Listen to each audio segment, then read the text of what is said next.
Kavita, welcome on Dainik Jagran. सबसे thank पहले you. तो ये जानना चाहेंगे कितने ज्यादा एक्साइटेड है बिग बॉस 14 का ये खेल खेलने के लिए, कविता?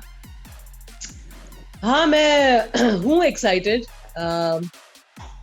क्यूरियस ज्यादा हूँ कि क्या होगा। देयर दैट अनसर्टेनिटी होती है ना, जो इतने सालों से जब ये शो ऑफर होता था, टेम्पटेशन होती थी हमेशा कि यार इतना बड़ा शो है, एक बड़ी कमाल की फेम आती है, चाहे वो एक सीजन से दूसरे सीजन के बीच की क्यों ना हो, but it's lot of eyeballs that this show kind of creates and as in attracts, and पूरा हिंदुस्तान देखता है, देश के बाहर भी लोग देखते हैं और एडिक्टेड हैं इस शो से। और मुझे बहुत बोलते थे लोग कि जाना बिग बॉस में, क्यों नहीं जाती है, क्यों नहीं जाती, क्यों नहीं। और मैं बस यही कि नहीं यार, बड़ी लड़ाइयाँ होती हैं वहां और मन खराब होता है, मैं मन खराब होगा, दुखी होंगी, क्या फायदा है ना।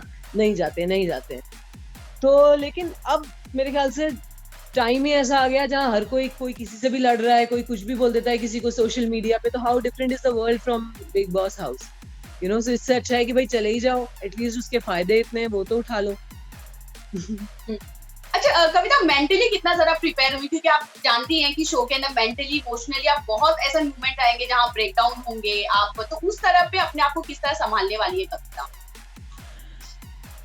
मैं क्या संभालूंगी, फिर बिग बॉस संभालेंगे, अब वो भी तो कुछ करेंगे ना, वो संभालेंगे। इतनी बार इन्होंने बुलाया प्यार से, कोई मेरे को मुकोड़े मारने के लिए तो नहीं बुला रहे ना, ये लोग भी इंसान है। अगर मान लीजिए ऐसा कुछ होगा तो आप लोग लगाना गुहार, आप लोग करना, कुछ करो ना। अब यही सवाल जवाब ही करोगे क्या, थोड़ा सपोर्ट भी करना बाहर से। जी, बिल्कुल कविता। अच्छा, कितना फॉलो किया इससे पहले का बिग बॉस? क्योंकि ऐसे बहुत सारे लोग घर के अंदर गए, जैसे रुबीना की बात करो या जैस्मिन की, लोगों ने कभी फॉलो नहीं किया था बिग बॉस, तो इन्हें नॉलेज नहीं है कि बिग बॉस खेला कैसे जाता है, ऐसा कहा जा रहा है। इसके बारे में आप क्या कहना चाहेंगे? नहीं, ऐसा बिल्कुल नहीं है। मुझे लग रहा है जो लोग अंदर गए हैं बहुत ज्यादा नॉलेज लेके गए हैं, बिकॉज बहुत ओवर प्रिपेयर्ड लग रहे हैं। जैसे हम पहले के सीजन्स में देखते थे ना, लोगों में एक हाँ। इनोसेंस दिखती थी शुरू के कुछ हफ्तों में, उसके बाद वो एक दूसरे को जानने के बाद वो बदतमीजियां हो रही हैं या टेकन फॉर ग्रांटेड ले रहे हैं या मिसअंडरस्टैंडिंग हो रही है, झगड़े हो रहे हैं। यहाँ तो पहले ही होने लग गया। यहाँ तो nobody is caring to know each other. सब ऐसा लगता है गेम देख के आए हैं और ये वो करके आए हैं कि भाई लड़ेंगे, शोर मचाएंगे तो दिखेंगे। हम्म। अच्छा, कविता, एक बात है कि जैसे आप इतने दिनों बाद बिग बॉस का पार्ट बन रही हैं, 14 दिन बाद, तो क्या कहना चाहेंगी, कहीं ना कहीं गेम आप समझ ली, एक फायदा आपके लिए हो सकता है कि मैं लोगों को जानकर घर के अंदर जा रही हूँ, या कहीं मैं कह सकती हूँ कि आपके लिए लॉस हो सकता है क्योंकि ऑलरेडी लोग एक बेंचमार्क सेट कर चुके हैं अब तक? क्या बेंचमार्क सेट कर दिया इन्होंने झगड़ा करके, अरे बताना मतलब जरा मुझे। कोई बेंचमार्क नहीं सेट हुआ है, बल्कि बेंचें टूट गई हैं, वहां बैठने की जगह नहीं हो रही है। इतना बेंचमार्क सेट ही नहीं हुआ है। आप ये बताइए, आपको समझ में आई है किसी की भी पर्सनालिटी अच्छे से?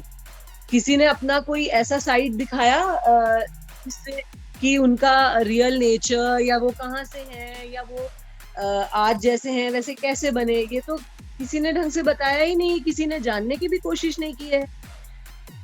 शुरू में थोड़ा सा एक दूसरे को जान पहचान होना चाहिए, एक दूसरे से एक दोस्ती करने का मन होना चाहिए, तब जाके तो कल को जब मिसअंडरस्टैंडिंग होगी तो उसका मजा आएगा। ये तो इन्होंने ना जंप लगा दिया पहले। मतलब एक तरह से बोल सकते हैं कि जो सीनियर्स थे, तूफानी सीनियर्स जो घर के अंदर आए थे, उसकी वजह से शायद ही अपना नेचर कहीं ना कहीं दबा के रखे थे, क्योंकि ये बात वो कहते हुए भी घर के अंदर नजर आते हैं। हाँ, वही ना, इन लोगों पे एक, हाँ सॉरी, तो इनकी भी, कंटेस्टेंट्स की भी ऐसी कोई खास गलती नहीं है, क्योंकि उन्होंने देखा कि सीनियर्स भी आ गए घर में, तो उनको शायद इनवेरियबली ये लगा कि maybe we have to copy them, maybe हमें इनके पद चिन्हों पे चलना है, जो कि बिग बॉस का फॉर्मेट जितना क्योंकि मैंने देखा है शो, मैंने लास्ट ईयर पूरा देखा है, पूरा, एक एक मैंने एपिसोड के, तो कई बार मैंने एक एपिसोड के 2 बार देख लिए, रिपीट टेलीकास्ट भी देखा है, क्योंकि मैं इतना इन्वॉल्व हो गई थी लास्ट सीजन। शहनाज और सिद्धार्थ की जो केमिस्ट्री थी, जो लव स्टोरी थी, वो मुझे बहुत जेन्युइन लगी, वो मुझे इतने क्यूट लगे दोनों, बहुत he made for each other kind of a couple, मुझे बिल्कुल क्यूट उनकी लव स्टोरी। तो आई वाज वेरी इन्वॉल्व्ड, तो अभी वो एक रियलनेस नहीं आ रही है, समझ रहे हो आप? अभी वही लग रहा है कि क्योंकि लास्ट सीजन की टीआरपी इतनी अच्छी थी और ये लोग अभी हमारे सामने है, तो हाँ हमें शायद ऐसा करना है, वैसे लड़ना है, या सिद्धार्थ जैसे करता था, या सिद्धार्थ गेम्स कैसे करता था हम भी वैसे करेंगे। लोग ये सोच के चल रहे हैं, ऐसा नहीं करना चाहिए। देखिए, जिस तरीके से, जैसे लोग आज मुझे कहते हैं मैम एफआईआर कर लो, एफआईआर कर लो, हर हर मैजिक जो क्रिएट होती है ना, वो उसी टाइम का मजा होता है। उसको आप रिक्रिएट करने की कोशिश करोगे, वो कभी नहीं होता। ये एक प्रूवन फैक्ट है। तो गौहर का जो सीजन था उसकी अपनी स्पेशलिटी, हिना जी का जो सीजन था उसकी अपनी स्पेशलिटी थी, पिछले साल जो सीजन था उसके अपने रंग थे, अपनी स्पेशलिटी। आप सिद्धार्थ बनने की कोशिश ना करें, क्योंकि उनका स्टाइल उन पे अच्छा लगता है। सिद्धार्थ का स्टाइल सिद्धार्थ का ही अपना है। अगर आप उनको कॉपी करेंगे, you will look like his copy, you will not look like him, you will not become him.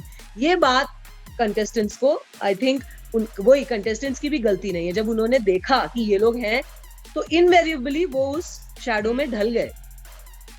अच्छा कविता, मतलब अब तक आपने जितना बिग बॉस देखा, आपको क्या लग रहा है कि अब तक कोई एक ऐसा इंसान है घर के अंदर जो रियल प्ले कर रहा है? क्योंकि निकी तांबोली ऐसी कही जा रही है कि वो एक रियल अपनी पर्सनैलिटी अब तक दिखा चुकी है, उनके बारे में क्या कहना चाहेंगे आप? मुझे किसी में बहुत अभी तक एक रियल पर्सनालिटी नहीं दिखाई। अच्छा कविता, एक और चीज है जहां पर सलमान के अगेंस्ट कहीं ना कहीं रुबीना खड़ी हुई थी, क्योंकि उनको अच्छा नहीं लगा था उनके पति को एक तरह से सामान कहा गया था। और उसके बाद बाहर सेलिब्रिटीज ने भी बहुत सारे रिएक्ट किए हैं कि आप मतलब आप हस्बैंड वाइफ का एक जो रिलेशन, आप उस घर के अंदर भूल जाइए कि ऐसी चीजें हो रही, वो मजाक चल रहा है। आपको क्या लगता है कविता, जब एक गेम खेलने आप जा रहे हो तो कहीं वो चीज होनी चाहिए वहां पर? देखिए, मैं बताऊं आपको नेहा कि अगर आप बिग बॉस के घर में जा रहे हैं ना, तो थोड़ा सा आपको थिक स्किन्ड होके जाना पड़ेगा, क्योंकि वहां पर छेड़छाड़, हंसी मजाक, एक दूसरे की टांग खींचना, ये सब बहुत होता है। क्योंकि आप वहां और क्या करोगे, ना आपके हाथ में मोबाइल है, ना कि किताब ले जा सकते हो, ना तो आप एक दूसरे से ही नोकझोंक करोगे। और पता है क्या, मैंने ये नोटिस किया है कि सलमान सर जो है ना, जब वो भी हंसी मजाक करते हैं to make like you know things lighter. He doesn't mean to insult anybody. जहां तक मुझे लगता है, इंसल्ट नहीं करने की कोशिश करते वो कभी भी किसी को। बल्कि मैंने ये देखा है कि वो तो बहुत कोई उनको इरिटेट कर भी दे और एक बार फट से माफी मांग ले, वो माफ भी कर देते हैं, झट से माफ कर देते हैं। वो कोई ऐसी ईगो पे रखते नहीं है। कोई उनको तंग भी कर दे वो, लेकिन थोड़े टाइम में ऐसे सॉरी सर वो बोल दे, वो डांट के, वो बिल्कुल जैसे कहते ना कि कोई बड़ा घर का डांट भी दिया फिर भूल भी गए। तो मुझे नहीं लगता। और ये जो वो सामान, ये इसमें कोई ऐसी डेरोगेटरी बात उन्होंने नहीं कही। उन्होंने ना एक वो जैसे कि लड़का लड़के से जो कुछ कई बार छेड़ता ना कि ये तू तो ये या व्हाटएवर, तो उन्होंने लड़के के लिए ही कुछ, मैंने तो रजिस्टर भी नहीं किया था सीरियसली। मैंने देखा था वो एपिसोड, मुझे नहीं रजिस्टर हुआ। फिर वो थोड़ा सा रूठ गई, तो मुझे लगा चलो ठीक है, इसको लग गया होगा बुरा, हाउ क्यूट। लेकिन उसके बाद वो इतना रोई, उन्होंने इतना बड़ा इशू बना दिया कि फिर वो चीज रजिस्टर हुई कि क्या सामान कौन सा, अरे ऐसा हो गया। और मैं एक बात बताऊं, आप उनको तो अपने हस्बैंड पे इतना कॉन्फिडेंस होना चाहिए, इतने गुड लुकिंग आदमी है, अच्छी कितनी ट्रैकिंग करते हैं, पहाड़, मतलब कितनी अलग अलग चीजें करते हैं वो। तो आई डोंट थिंक कि उसमें इतना रिएक्ट करने की कोई जरूरत थी। अच्छा कविता, लास्टली जाते जाते दैनिक जागरण के फैंस को, अपने फैंस को आप क्या मैसेज देना चाहेंगी जाते जाते, कि बिग बॉस में आप क्या क्या कुछ नया करते हुए या एक नई कविता वहां देखने के लिए लोगों को मिलेंगी? देखिए, लोगों को जो कविता का मस्ती भरा अंदाज पसंद है, वही मस्तियां दिखेंगी लोगों को। उम्मीद करती हूँ कि जो असली कविता है वो आप लोगों को उतनी ही अच्छी लगे, या शायद ज्यादा अच्छी लगे देन चंद्रमुखी या और भी जो आपने मेरे जो भी रोल्स देखे हैं और पसंद किए हैं। यही मेरी उम्मीद है, दुआ है, क्योंकि आज मैं जो हूँ आप लोगों के प्यार की ही वजह से हूँ। क्योंकि मैं एक simple, I am just like any one of you. तो घर के अंदर मैं हूँ, लेकिन गेम हम सबका है, तो साथ में खेलिएगा, मेरा साथ मत छोड़ना, पहली बता रही हूँ। Thank you so much Kavita, हमसे बात करने के लिए। Thank you Neha, God bless, bye. Thank you, bye.